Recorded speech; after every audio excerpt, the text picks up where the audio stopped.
Fin mars dernier, l'Institut français de Tunisie a organisé en collaboration avec Business France un moment fort pour la EdTech en Tunisie avec un événement dédié au programme YALAB et à l'apprentissage de la langue française en Tunisie. Cet événement avait marqué un point capital dans l'évolution du programme YALAB en célébrant les projets de la première édition ayant terminé leur accompagnement et en lançant un appel à projets pour sa seconde édition. Dans le cadre de la coopération éducative bilatérale franco-tunisienne et de la fabrique numérique du plurilinguisme, l'Institut français de Tunisie a initié le programme YALAB en 2019.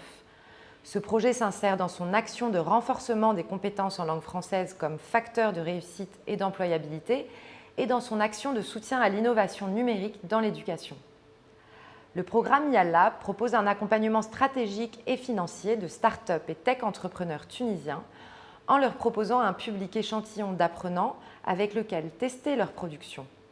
YALAB crée également des relais entre les incubés, les apprenants et les acteurs existants de l'éducation, les systèmes éducatifs locaux, les organisations culturelles, etc. etc.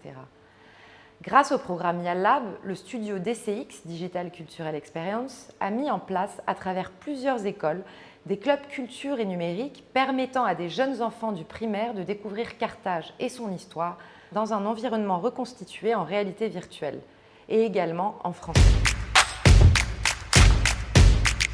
L'appel à candidature a permis d'identifier une dizaine de projets pertinents dédiés à l'apprentissage de la langue française.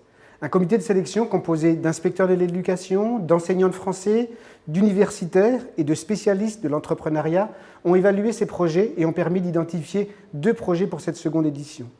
Ces 2 projets sont complémentaires, à la fois dans leur spécialisation et dans leur cible d'apprenants. Le premier se propose de créer une boîte à outils numérique permettant aux enseignants de français du primaire de développer eux-mêmes des environnements numériques en lien avec le programme officiel. Le second est une plateforme de jeu qui permettra à des apprenants plus âgés, entre le lycée et l'université, de développer leurs compétences en langue française en jouant à des jeux multijoueurs. Maintenant, la suite, c'est de suivre ces projets et leur développement pendant les prochains mois. En plus d'un financement des porteurs de projets, ils vont bénéficier d'un accompagnement pour renforcer leur compréhension de la pédagogie qui sous-tend l'apprentissage du français langue étrangère. Cet accompagnement leur permettra aussi de bénéficier de conseils d'experts sur les technologies nécessaires à leur projet.